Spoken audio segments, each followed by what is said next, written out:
You spot a tiger in the golden light, heart pounding, finger on the shutter.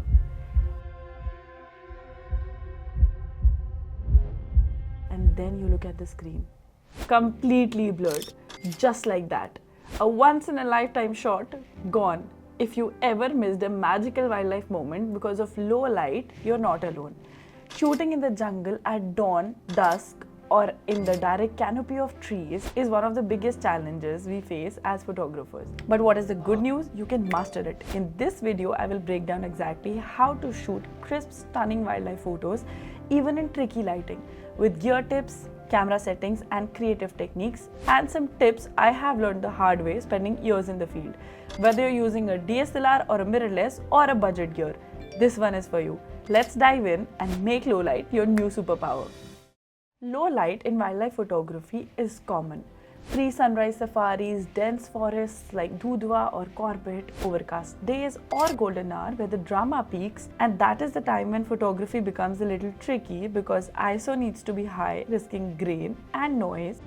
Autofocus gets slower or hunts, and most animals are active during low light hours, so you have to shoot.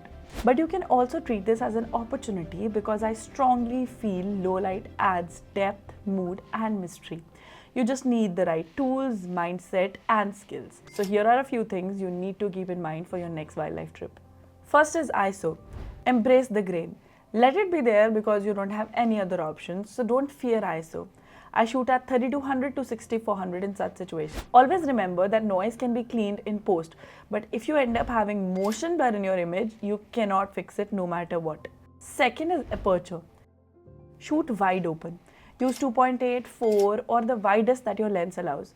Don't go for compositions where you need deeper depth of field. Instead, play with shallow depth of field because it also helps you to isolate the subject beautifully. Think of close portraits or position yourself in a way where you can use the widest aperture possible. And on this note, here is something exciting. You can actually join me in the wild and learn wildlife photography firsthand during my upcoming workshops. I will be guiding you through everything from camera setting to field techniques, right in the heart of the forests. I have 2 workshops coming up, one in Kanha and one in Ranthambore. Registrations are now open and seats are filling up quickly. All the details are mentioned below, and I'd love to have you on board for this unforgettable experience in the jungle. Third is of course shutter speed. Balance it properly. Keep it just enough to freeze motion. Let's say 1/250 somewhere for big cats and 1/800 roughly for birds if they're not flying. Try to maintain at least 1 by focal length most of the time when you're in a low light, which means if you're shooting on a 300, it has to be 1/300. Also pick up a lens with a shorter focal length. Let's say if you have a choice between a 600 and a 70-200, try to use the 70-200 because it would ask for a lesser shutter speed as per the 1 by focal length rule. For still moments, let's say if the animal or subject is not moving, you can go a bit slower if you are stable enough. Metering modes. Use spot or center weighted metering if you use manual. Avoid underexposing the subject because low light adds noise and underexposing will add more noise in the shadow areas. Use auto ISO smartly. Cap your ISO at around 6400 or whatever you're comfortable with. When you're not in the field, do this experiment. Shoot a few images on higher ISO and see which is that sweet spot where the noise in your camera body is acceptable to you. Limit it there in the settings and don't go beyond that in the field. Now let's talk about gear tips for low light. You don't need to upgrade to the most expensive gear, but certain things definitely help. Use fast lenses if you have the option. f2.8 or f4 lenses allow more light, as I just told you. If you're going to a dense forest like Dudhwa, Kana or Corbett where the canopies are thick, rent fast lenses. Stabilize your camera. Beanbags, monopods, gypsy railings, see where you can get the support. Beanbags come really handy. I always carry beanbags in my safari. Monopods and tripods might be a little tricky to use in the gypsy, but they come very handy if you're shooting on foot. Use full frame cameras if they are available to you or consider renting them.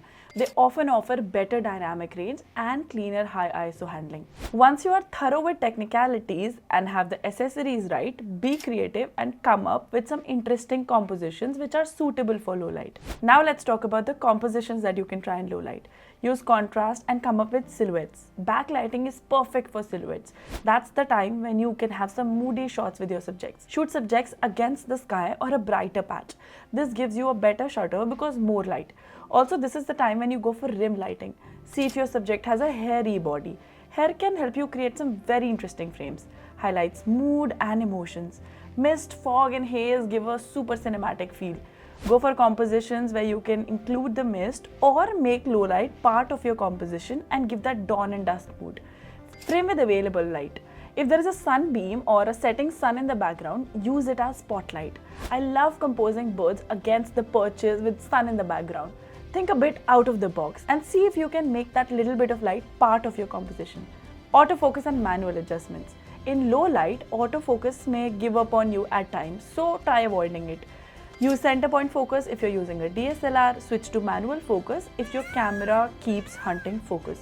Focus on areas with textures or contrast. Let's say the eye line or the whiskers of the animal, because that's how your camera picks focus. Now let's talk about post-processing. Shoot raw, always to make the best of your images in post. Use noise reduction, but don't overdo it because you will end up losing a lot of detail. The software smoothens the pixels and the images to reduce noise. Use selective exposure lifts instead of increasing overall brightness. Use masking, increase exposure on areas where it's too dark, but then be careful, don't overdo it. Add subtle vignettes to enhance the mood, because if there is any noise around the edges, vignettes help a lot. Low light is not your enemy, it is your canvas. Just learn how to paint it with patience and practice. If this video helped you, give it a like and share with your fellow photographers, and don't forget to subscribe.